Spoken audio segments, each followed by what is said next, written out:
В Якутии прошел третий завершающий этап оперативно-профилактической операции «Нелегальный мигрант». В ходе проведения операции сотрудниками правоохранительных органов было проверено 44 объекта возможного пребывания граждан иностранных государств.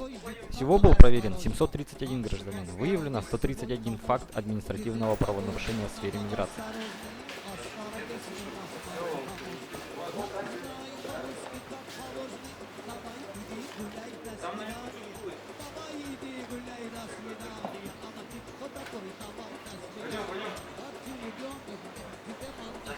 Доставленные граждане проверены на причастность к правонарушениям на территории Якутии. В отношении 12 граждан было вынесено постановление о выдворении за пределы Российской Федерации. Также вынесено 16 решений о сокращении срока пребывания в России для тех, кто нарушил заявленную цель въезда.